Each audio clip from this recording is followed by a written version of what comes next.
We are just one day away from the 2021 NFL Draft, which will be taking place this year in Cleveland. That's right, the 2021 NFL Draft will be held virtually again. As you all will get to see some of the youngest prospects get their name called tomorrow night to see which young NFL superstar will land with which NFL franchise. The NFL Draft is always an exciting night for me. It's where fans can sit front and center, whether it be your living room, your bedroom, or anywhere in your house that you choose to watch the NFL Draft this year. It will just be up to you. But some fantastic stuff is going to go down in the NFL Draft this year. Now, unlike other years, the NFL Draft will be virtual again, like it was last April in 2020. But this time, the formatting might be a little bit different since we all accustomed to watching the NFL Draft in person with NFL Commissioner Roger Goodell, calling up the players up to the podium and just calling their names, wearing the hat, the suit, the bow tie, the shoes, the pants to match. It's just fun. But now people will be home and they won't be able to see, when they'll get their name called. So when is the NFL Draft? So the NFL Draft 2021 will begin on Thursday, April 29th and end on Saturday, May 1st. The first round will take place on Thursday with rounds 2 and 3 airing on Friday. The last 4 rounds will air on Saturday. So what time does the NFL Draft start this year? Well, the first round of the 2021 NFL Draft will start on Thursday at 8 p.m. and go until approximately 11:30 p.m. Eastern Standard Time. That's right, in the East. Now, Pacific Time, I don't know what time it will be in your area if you're watching the NFL Draft. In the Eastern Standard Time, the NFL Draft, the first round will end at 11:30 a.m., and there's about 3 rounds of it. Friday's TV coverage of the second and third rounds of the NFL Draft will start at 7 p.m. Eastern Time, while Saturdays will begin at 12 p.m. Eastern Standard Time. So how can I watch the 2021 NFL Draft live? Well, ESPN, ABC, and NFL Network once again air all 7 rounds of the 2021 NFL Draft. ESPN coverage will be led by Mike Greenberg in his debut as hosting, joining Mel Kiper Jr., Louis Riddick, and Booger McFarland, with insight from Adam Schefter, Chris Mortensen, and Suzy Kolber. ABC's coverage will feature commentary from Rece Davis, Mariah Taylor, Kirk Herbstreit, Desmond Howard, Todd McShay, Jesse Palmer, and David Pollock. On NFL Network, Rich Eisen, Daniel Jeremiah, Charles Davis, and David Shaw will be on the main set with Kurt Warner, Joe Klatt, Ian Rappaport, and Melissa Stark also contributing. So, yeah, all these major sports, sportscasters will be on the scene to find out, which player is going to get their name called to which franchise. And it's so exciting because the NFL has done this years and years ago. And the first NFL Draft, I probably wasn't even around then, but the first NFL Draft, I believe that, it was spectacular. It was probably held in a big arena-type ballroom and having all the NFL prospects' names being called. It's just a fantastic event. I always look forward to watching the NFL Draft because it only comes around every once a year. So, hey, you gotta find out. Gotta look something. Hey, gotta have something to look forward to, right? So, where can you live stream the NFL Draft? Well, in addition to ESPN, ABC, and NFL Network airing the draft live on broadcast TV, you can live stream the NFL Draft on the ESPN app or the NFL mobile app. You can also watch the draft using streaming services such as Sling TV, Fubo TV, or YouTube TV. Or who knows, maybe even Apple TV. If you have a subscription, don't try to pay money. Hey, YouTube TV, it's probably free. Sling, you're probably going to have to pay for. Fubo, you're probably going to have to pay for. But if you can watch it free on YouTube, because everything you can watch live on YouTube, I mean, come on, who can't, right?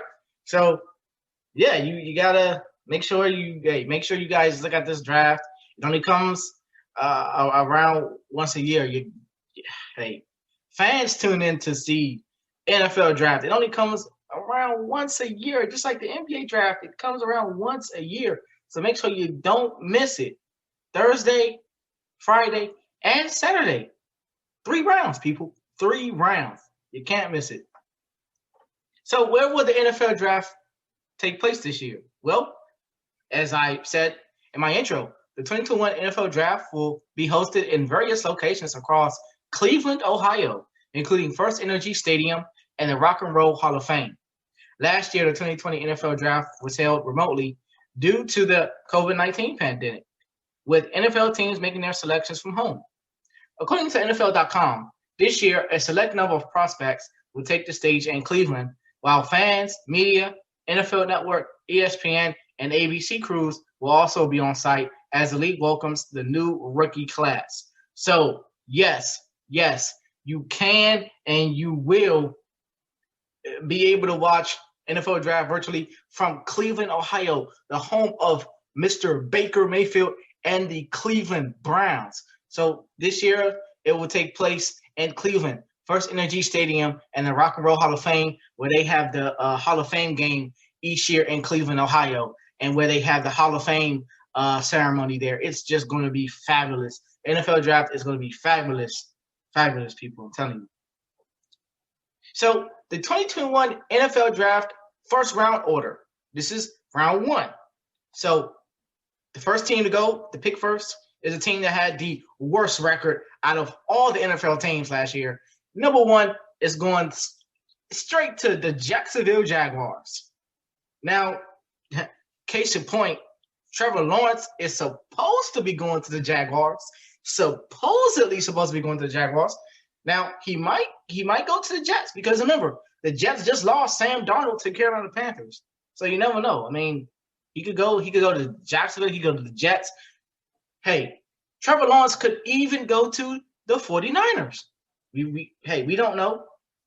Anything is possible in the NFL draft, people. Anything is possible. Just gotta wait and see what's going to happen. That's why spoilers are not supposed to happen.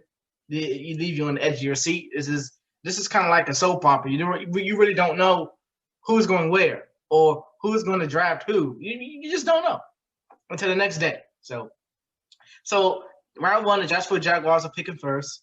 Number 2, the New York Jets. Number 3, the San Francisco 49ers. So this is a draft via Houston Texans through the Miami Dolphins. So Houston could potentially get Miami's draft pick. They could potentially get it. Not saying they will, but they could potentially get it.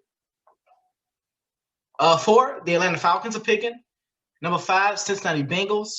Number 6, Miami Dolphins from Philly. So the Dolphins might wind up getting Philly's pick. So number 7, the Detroit Lions are picking. At number 8, the Carolina Panthers are picking.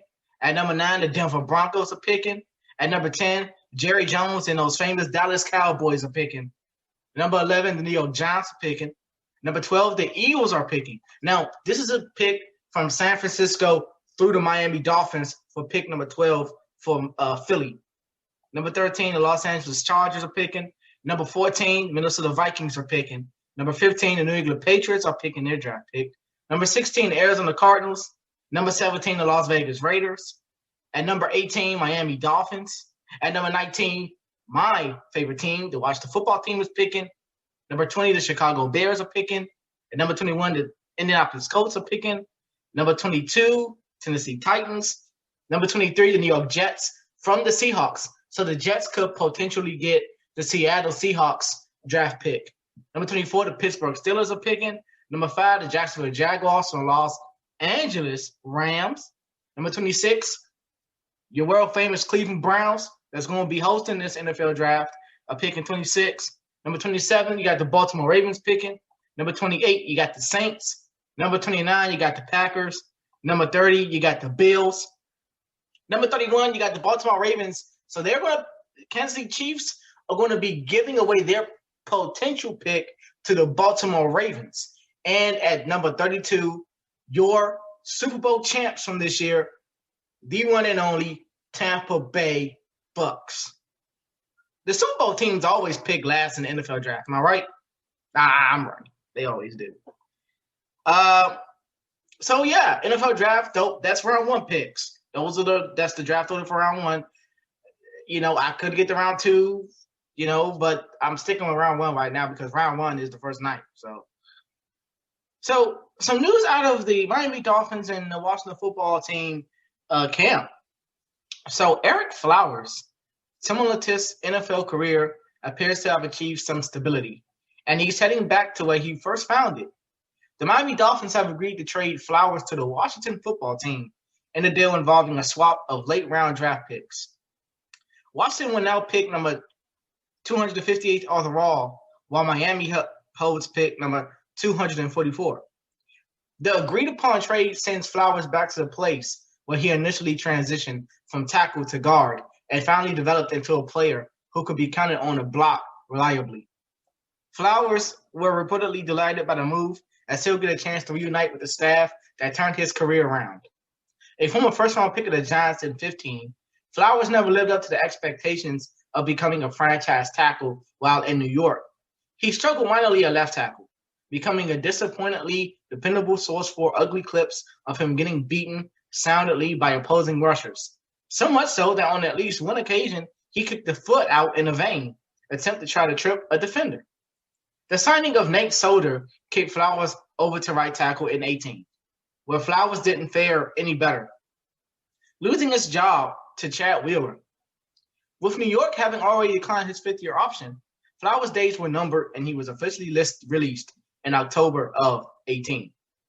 So began his journey through the NFL signing with Jacksonville and began left tackle there for the rest of the season, before being moved on to Washington, where the football team staff recognized the former 9th overall pick might actually be an effective guard. He started all of the 2019 season playing well enough to earn a 3-year, $30 million deal from Miami in 2020.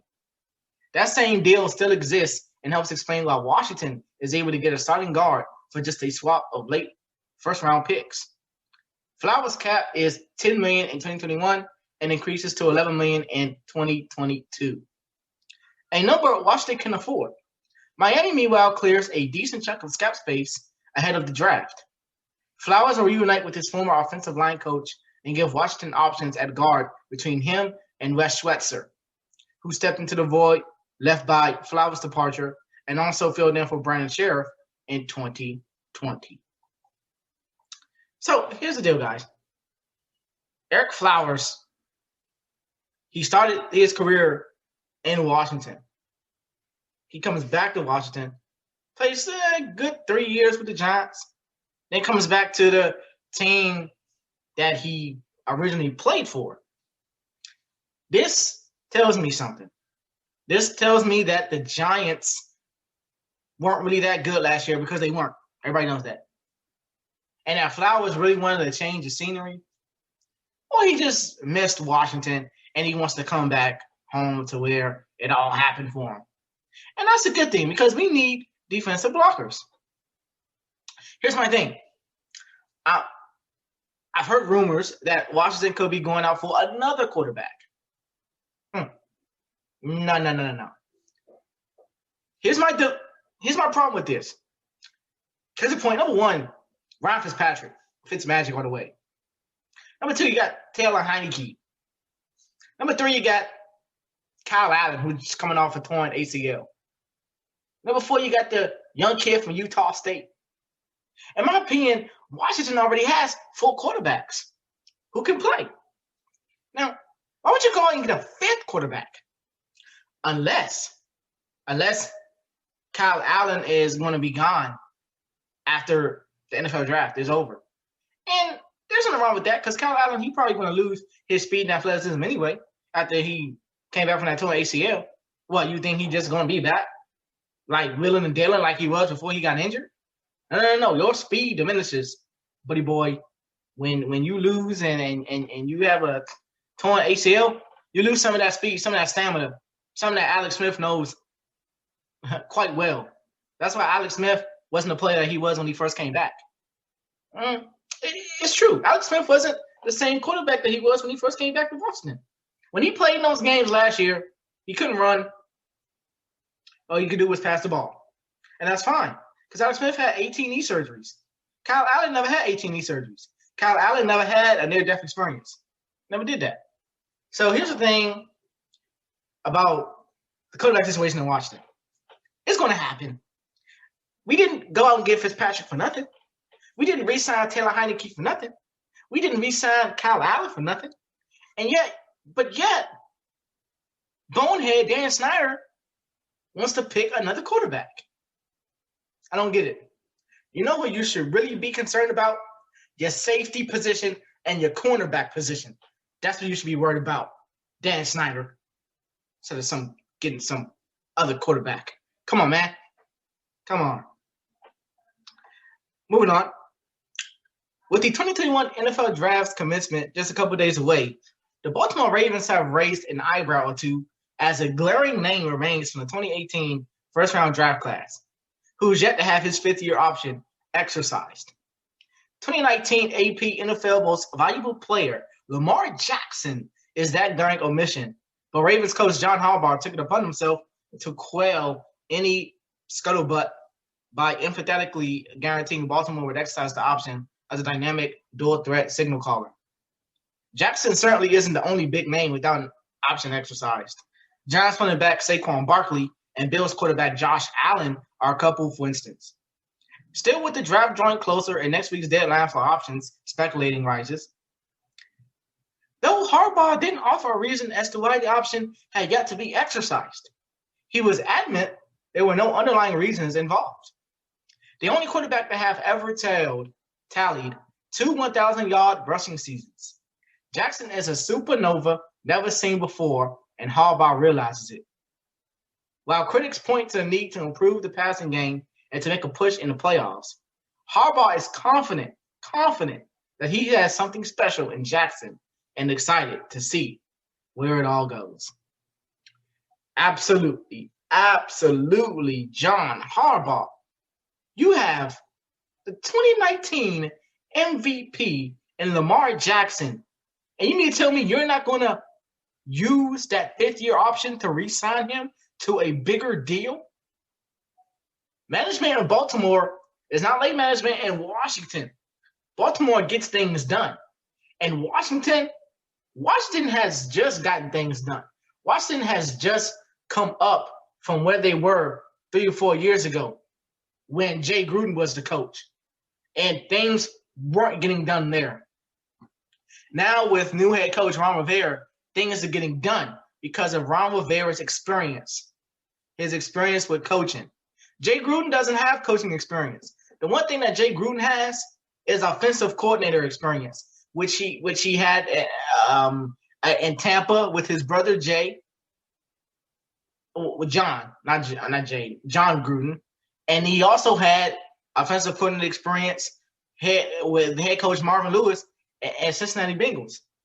So Jay Gruden isn't the coaching type. I'm sorry to say that. I like Jay. Don't get me wrong. I like Jay. But his coaching experience, he's not head coach material. And that's why a lot of things weren't getting done in Washington 3 to 4 years ago, back when you had RG3 and Kirk Cousins. Things weren't getting done. We were only making the playoffs like 1 year at a time with like RG3 and Kirk Cousins. And that was it. Boom. We made the playoffs 1 good year with him. 1 good year with RG3, 1 good year with Kirk Cousins. As a matter of fact, 2 good years with Kirk Cousins, because I remember, guys, RG3 got hurt in that Seattle Seahawks playoff game in 2012, which I still don't get to this day why Shanahan didn't put Kirk Cousins in. We were up 14-0 in the second quarter, and I had the Seahawks come back and beat us. I still don't get that, but it's in the bag. It's in the books. You can't go back and change that now. It's in the past. But I'm very excited to see Lamar Jackson get re-signed and have a new contract extension with the Ravens, because I believe that Lamar Jackson is going to retire a Raven. Now, stranger things have happened. Look at Tom Brady. Tom Brady is now with the Tampa Bay Bucks. Will Tom Brady retire a Buck? Absolutely, positively, yes, he will retire a Buck. I don't see Tom Brady going to another team in 2022. 2023, Tom Brady signed a 2-year max contract with the Buccaneers, and he's staying at Tampa Bay with Bruce Arians. So I don't blame him. I really don't. I mean, I don't care how many Super Bowl rings Tom Brady has. If you're winning with a team, hey, I'll stick with it. So I hope things go well with Lamar Jackson and his new deal in Baltimore. Moving on here. So the Buccaneers have made another transaction involving one of last season's starters. Tampa Bay has exercised the fifth-year option on standout defensive tackle Vita Vea, the team announced. A first-round pick in 2018, Vea, who was 26, was limited to 5 games in 2020 due to fractures in his right leg and ankle. After missing the Bucs wild card and divisional round playoff matchups, Vea returned in the AFC Championship game against the Packers and played 33 snaps. Against the Chiefs in Super Bowl, Vea played 31 snaps and recorded 1 tackle in the Bucs' 31-9 victory. After Tampa decided to hand Shaquille Barrett and Lavonte David multi-deals and free agency, it's not far-fetched to assume the team will look to do the same with the young defensive stalwart down the line. For now, the Bucs have given themselves some flexibility and more time to decide what a potential deal for Vea will look like before he becomes an unrestricted free agent in year 2023. So yeah, Vita Vea, big guy, big man, missed a couple of games due to leg injuries, but that tends to happen to defensive players and players of the game. And if you were playing any harder at Tampa Bay than you were getting to the Super Bowl, well, then you're going to experience some injuries that you probably haven't experienced before. You look at Pat Mahomes. Pat Mahomes was limited to his running game. Where Pat Mahomes will likely escape the pocket, try to break people's ankles, try to pass protect the rush. Patrick Mahomes couldn't do any of that in the Super Bowl. And the Buccaneers shut him down. That's what you got to do to quarterbacks like that. Next year, Tom Brady might get shut down by somebody in the Super Bowl. If the Buccaneers do make it to the Super Bowl, that is. So here's what I'm saying. You got to make sure that the quarterbacks are healthy and doing okay. Because I'm going to tell you, in that game against the Browns when Pat Mahomes suffered that concussion, and people didn't know, Pat Mahomes had some injuries, some real injuries with him. And it seemed like the injuries caught up to him as he got older. Because remember, Pat Mahomes came in 2017, 2018. It's now 2021. And you said how many running attacks that Pat Mahomes had in Kansas City with Coach Andy Reid. Andy Reid still coaching Kansas City Chiefs. So you realize how many chances Pat Mahomes have had to double team his running, to just juke defensive players that were trying to guard him. And now people they've cracked the code on Pat Mahomes. They've cracked his code. They now know how to guard Patrick Mahomes in crunch time situations. Look at the Super Bowl. The Buccaneers cracked the Pat Mahomes code. They cracked the Pat Mahomes cheat code. Buccaneers cracked it. They cracked it. And there was nothing that Patrick Mahomes could do but to hang his head and defeat. So, moving on here. Into some NBA news now. John Wall's first season with the Houston Rockets is likely finished because of a right hamstring injury, the team announced Monday. Wall was diagnosed with the right hamstring strain by the team, an injury he suffered against the LA Clippers on April 23rd. Wall played in 40 games for the Rockets, averaging 30.6 points, 3.2 rebounds, 6.9 assists, and 1.1 steals per game, while shooting 40.4% overall and 31.7% on three-pointers. He missed Houston's first 2 games due to health and safety protocols and missed time throughout the season due to right knee soreness, January 14th through the 22nd. A bruised left knee, March 11th through 17th, and swelling in his right knee, March 31st through April 5th. He did not play in Houston's loss to the Denver Nuggets on Saturday, which was a 129-116 loss that was Houston's 4th in a row and 8th in its last 9 games. Wall entered the season having not played since December 26, 18, when he was a member of, you guessed it, the Washington Wizards. Missing the last 2 seasons with injuries due to his left Achilles tendon, left knee, and left heel. Almost 11 months before his last NBA game, Wall underwent a cleanup procedure on his left knee. Then 3 days after his December 26, 2018 outing, Wall visited with the specialist regarding recurring pain in his left heel. Ultimately, Wall opted for surgery to elevate that discomfort. Weeks later, Wall would suffer another setback, rupturing his left Achilles tendon after a slip and fall at home. Wall said before the season he felt 100% healthy since March and even played in the scrimmages with the Washington Wizards G League affiliate before the franchise traded him to Houston on December 2nd for Russell Westbrook and the lottery-protected 2023 first-round draft pick. The Rockets have the NBA's worst record at 15-46 and are in the midst of a rebuild after trading superstar and former Kia MVP James Harden to the Brooklyn Nets in mid-January. I feel for John Wall, man. I feel for the guy. I still like John Wall. He's still my favorite player. But I don't know. Russell Westbrook, man, he's starting to grow on me, man. Russell Westbrook breaking records here and there. He's dunking on big man. Hey, I saw the game in April when he dunked on Bismack Biyombo from the Charlotte Hornets. That video went viral the next day. Just dunking on Bismack Biyombo. Bismack Biyombo couldn't even block Russell Westbrook. And that video is still viral today, people. I don't know how many hits that video has. Like a million? Probably 2 million, 3 trillion now. All of our people all around the world saw Russell Westbrook dunk on Bismack Biyombo. Even if you're not a sports fan, you probably saw it on Facebook, Twitter, Snapchat, Instagram. You name it.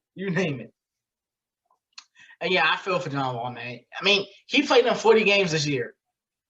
And that's an upgrade to the many games he had played before the December 26, 2018 game. And I do believe the Wizards played the Bulls and lost that game that night. He went for his MRI. So, I mean, that's a upgrade to the games that he did play before he left Washington. So moving on here. Let's get to another NBA story. So after doing a trial run of a play-in tournament to determine the 8th seed in both conferences last season down in the Orlando bubble, the NBA may be looking to adopt the format permanently. Entering this season, the league and players approved the play-in tournament, which would involve the teams ranked 7th through 10th in both conferences to determine the 7th and 8th seeds in the East and the West. Although we're still weeks away from the actual play-in tournament, it's clear the purpose of the new format is to stop teams from making has paid off with just under a month left in the regular season. There are still 24 teams competing for a spot in the playoffs, which is the highest the league has had in history at this point in the schedule. Unlike past seasons where teams who weren't near the top 8 of the conference would start to look ahead and rest players in the effort to gain better lottery odds, there are very few teams who are actively doing that this season. It's led the league to plan on implementing the play-in tournament permanently past this season. When the league approached team owners about adopting the play-in tournament for this season, it was passed unanimously. By all 3 teams, governors, and the players approved it as well. So there's no reason this new format won't be made part of the NBA season going forward. The main purpose of the play-in tournament ahead of the postseason is to incentivize teams who may not be championship contenders to still remain competitive over the course of the season. The final month of the season is where teams really start to wave the white flag if they're not within a few games of the 8th spot. But this year has been a different story in the East. The Raptors and Bulls are just 2 games back of the Wizards for the 10th spot in the play-in tournament. While in the West, the Pelicans and Kings are still technically in the running to make the play-in in spite of being 4.5 games back of the Warriors for the 10th spot. The play-in tournament does more than just stop teams from tanking. Though it also gives those teams at the top of the standings reason to keep winning. Teams like the Blazers, Mavs, Celtics, Heat, Hawks, and Hornets are all trying to avoid the 7th spot in the final standings. Whichever team finishes 7th in each conference still must play at least one more game in the play-in tournament to determine their seeding, which isn't ideal ahead of the playoffs. Although this season hasn't been ideal, given this compact timeline, limited fans, if any, in the arena, the rise in player injuries, and health and safety protocols, the play-in tournament has certainly been positive among all of this. It's kept these late season games compelling as seeding has become incredibly important down the stretch. And it's resulted in some historic performances in the final month from players like Stephen Curry, who is trying to will this team to a playoff spot. It's unclear what format the play-in tournament will keep going forward, but keeping a part of the NBA schedule seems to like a smart idea for a league that is trying to limit tanking. Absolutely, NBA. You should really keep the play-in tournament. You should really adapt this new play-in tournament style. I mean, I know you guys did it because of the Orlando bubble last year and the Lakers winning the championship, defeating the Miami Heat. But if you guys keep developing this play-in tournament, more fans are going to want to watch. Even if their favorite teams are 9th or 10th, their teams can still make those 2 games. Hey, and that's how you keep more sports fans watching the NBA playoffs, because you're developing 2 more extra teams that can make the playoffs, whether they're in 9th or 10th. And they can still make the playoffs. I don't know why the NBA just didn't think about this sooner. But, the NBA, hey, everything comes as a season, as a reason. So, they're doing it now. And that's all that matters. I mean, they're doing it now.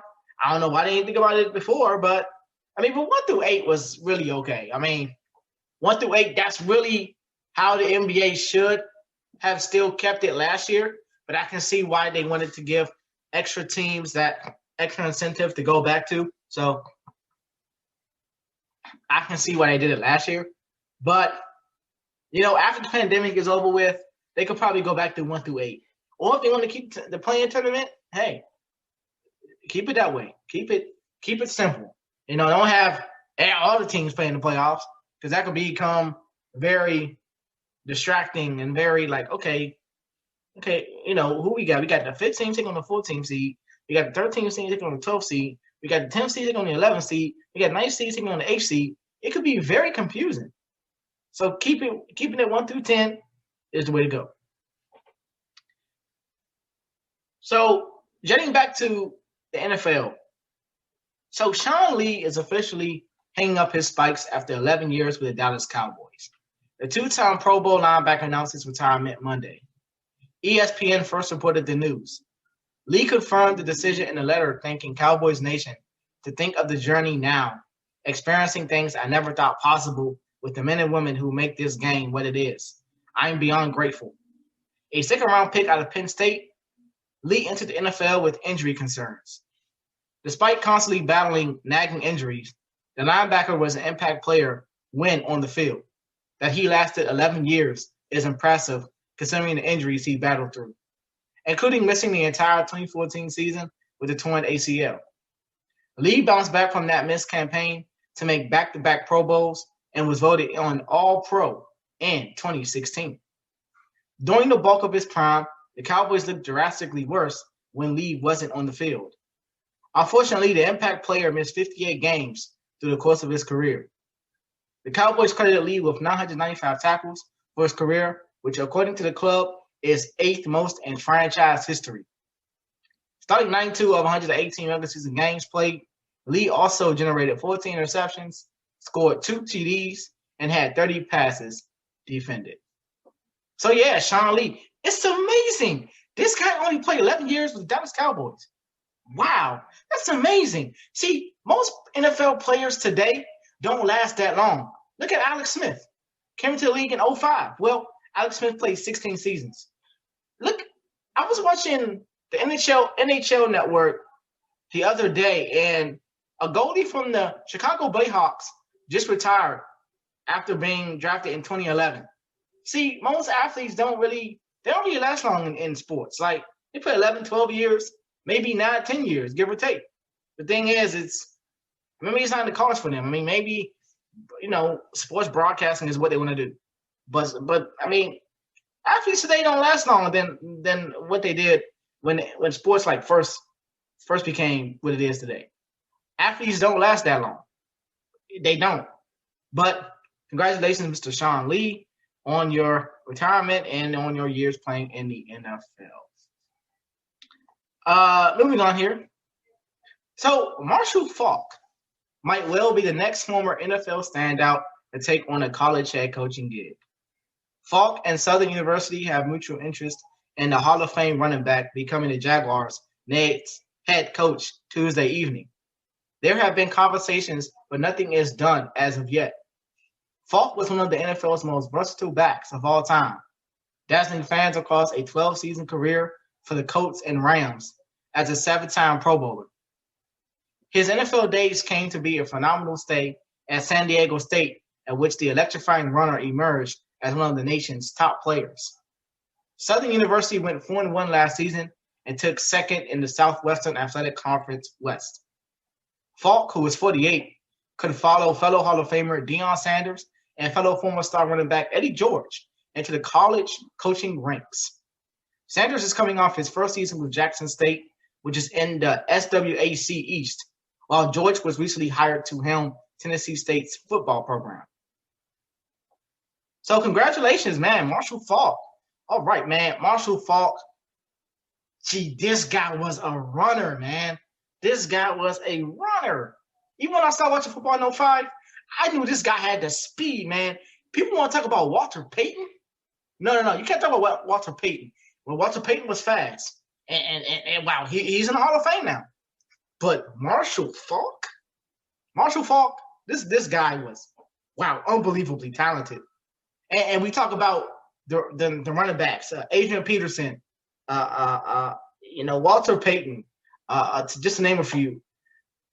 We don't actually really know. Saquon Barkley, I got to put him in there. Todd Gurley, got to put him in there. Half the running backs today, LaShawn McCoy, Le'Veon Bell, I got to throw those guys in there. And here's the thing with these running backs today, these former NFL running backs are getting college coaching gigs like Deion Sanders, Eddie George. They're getting college scouts are watching these guys coach and play in the NFL. And who knows, maybe Deion Sanders will get a NFL coaching job.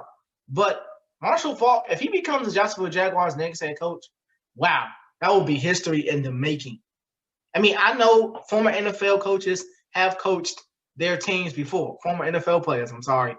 And Ron Rivera is one of them. Ron Rivera used to play in the NFL, used to play for the Chicago Bears. He coached the Panthers. Now he's coaching the Washington football team. So these former NFL coaches that were players before they were coaches, just like the NBA, just like in every sport there is. So, wow. It's a true honor, Marshall Faulk, man. So, hey, congratulations on you possibly becoming Jaguars' next head coach. Doug Marrone couldn't get it done in Jacksonville. Head coach Doug Marrone, he couldn't get it done. Now he's with the Buffalo Bills. So, and the thing is, Jay Gruden, I don't know what he's doing, but I don't even know if he still is the Jacksonville Jaguars offensive coordinator. I don't know. I have to double check and get back to you guys next week on the show. I'm not sure if he is still the offensive coordinator for the Jacksonville Jaguars at all. So that's some great news by Mr. Marshall Faulk. So moving on here. So the possibility the Falcons could trade star receiver Julio Jones leaked from every avenue of the NFL national reporting establishment on Monday, creating frenzy about the possibility of one of the best players in the league changing clubs. So Atlanta received the trade calls for Jones. Any trade will be executed after June 1st to help spread the dead money cap hit over 2 seasons and give the cap-strapped Falcons some relief. In a reporting interest in trading Jones, new Falcons general manager Terry Fontenot, when asked directly about the reports, didn't deny them or even try to suppress the topic. Instead, he was honest about the Falcons' salary cap situation, which necessitates considering every possible mode of lending, including parting with one of the club's all-time greats. The Falcons are in salary cap trouble, according to Over the Cap. Atlanta doesn't even currently have enough space needed to sign its rookie class. Moves will need to be made. So trading Jones post June 1st will create $15.3 million in cap space in 2021, with a bigger dead money hit coming in 2022. Trading him before June 1st will not alleviate the Falcons' cap situation, thus won't happen through a swap could be agreed to as soon as this week. With the need to execute a trade down the line, the Falcons will be looking at trade compensation coming in the likely form of 2022 draft picks. Given some GM shaky opinion of evaluating the 2021 draft due to the COVID-19 pandemic, that might be a preferred compensation for ATL. The 32-year-old Jones played in just 9 games in 2020 his fewest since 2013. The question for any team trading for the star receiver is whether last year was a minor blip for one of the game's best field tilters or a sign off a decline. Fontenot's willingness to openly discuss trading Jones should only fan the flames ahead of Thursday's NFL draft. So yeah, Julio Jones, great receiver I've seen play since I've been watching the NFL. Listen, Atlanta, don't trade Julio, man. You can't trade your star talent. If you lose Julio, who you got at wide receiver? I mean, I know you probably still got Mohamed Sanu, but you've lost Austin Hooper to the Browns last offseason. So if you lose Julio, who you got? Who do you have? Like, seriously, who do you have at receiver if Julio Jones leaves and free agency? And you trade Julio, you will have nothing. You will have nothing in the tank. You will have no players. And here's the sad part. You try to get a receiver in college, and they don't turn out to be so good. Or if they turn out to, like, you draft high, like number 58 or 60, come on, man. You can't trade Julio. I love Julio in Atlanta. Julio Jones is the best receiver for the Falcons. Like seriously, if Atlanta wants to go to the playoffs, you got to keep Julio. You can't let Julio leave in free agency. If you do, you're going to regret it because Julio is going to go to a team and they're going to make the Super Bowl and they're going to win it. That's what happens, man. It doesn't happen to teams all the time, but the majority of the time, it does happen like that. So whatever you do, don't get rid of Julio. Moving on. So Baker Mayfield. Baker Mayfield's star is rising, perhaps not high enough to pull even with UFOs, but enough to sell the Browns on a fifth-year option. Before he hits that fifth year, Mayfield must first complete his fourth NFL season. After leading the Browns to 11 regular season wins in the team's first postseason triumph since the 1994 season, Mayfield has learned that victories matter more than anything else for his future. Mayfield's Browns certainly did so in 2020, building up the legitimacy of a franchise that had only flirted with the thought before ultimately disappointing its fan base prior to Mayfield's third campaign. His efforts, while not statistically incredible, were exactly what Cleveland needed to contend, score an upset playoff win, and late take down the defending champion, Chiefs. Two other quarterbacks in those same playoffs, and also from the 2018 class, Buffalo's Josh Allen and Baltimore's Lamar Jackson, seem posed to receive extensions in the near future. Mayfield's road ahead isn't quite as certain, though, as he said. If he can duplicate 2020 this fall, he'll likely be discussing a new deal with the Browns a year from now. In the meantime, the club picking up his fifth-year option last week simply offers both sides security going into 2022. As for security of intergalactic nature, Mayfield is less certain. He tweeted in March he believed he and his wife Emily had spotted a UFO while driving late at night in Texas. Asked about it Monday, the signal caller recounted his moment in which he thinks he might have received a signal from an otherworldly being. What Mayfield saw sounds like an appearance of a meteor or a shooting star, which typically strikes across the sky at varying angles and shines a bright light as it is headed in Earth's upper atmosphere. Or maybe it was a UFO. The world will never know, but the Browns are certain they have their quarterback for at least the next 2 seasons. So yeah, Baker Mayfield, great guy, loyal guy. I love Mayfield, man. Listen, the Browns won 11 games. Can you believe it? And they won their first playoff game since the year 1994, back I think when Jim Brown was still playing with the Browns. So you gotta make sure that you keep Mayfield, just like Julio, just like Lamar. You gotta make sure the Browns re-sign Baker. He isn't in his fifth year yet. I understand that. Next year, but when December rolls around again, 2021, hey, pen to paper, Baker. Pen to paper, Baker. Put a pen to the paper and sign your new contract, because that's what the Browns will be giving you, buddy. I believe it. I believe you'll be getting a new contract extension. If you don't, well, there's always other teams you can go to after the 2022 offseason. I mean, hey, maybe other teams will be looking at your services. But if the Browns were smart, they would re-sign Baker Mayfield. If the Browns aren't smart and management is not what they're up to in their feet, then, of course, Baker Mayfield's going to go to another team, possibly win the championship, and Super Bowl, maybe, depending on what team he did or he's at.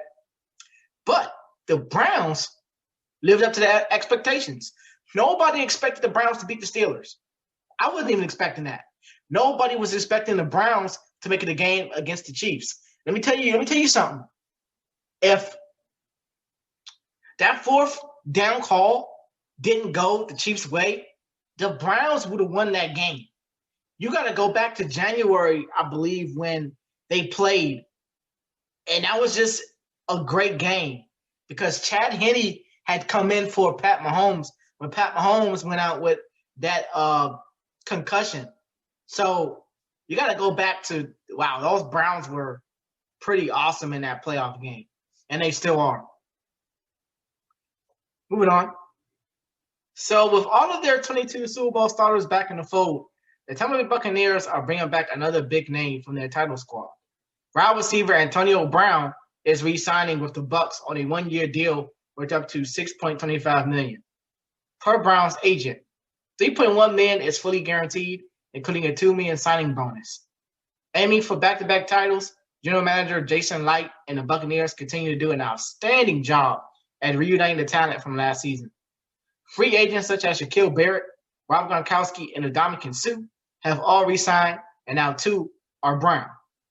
A 7-time Pro Bowler and 4-time All-Pro, Brown signed with the Bucs mid-season last year and took on more of a complimentary role than seen in his days with the Pittsburgh Steelers when he was one of the premier wideouts in the game. In 8 2020 regular season games and outings with 4 starts, Brown produced 45 receptions for 483 yards and 4 TDs. Brown added a touchdown grab in Tampa's Super Bowl triumph win over the Kansas City Chiefs and a ring to his decorated on-field career.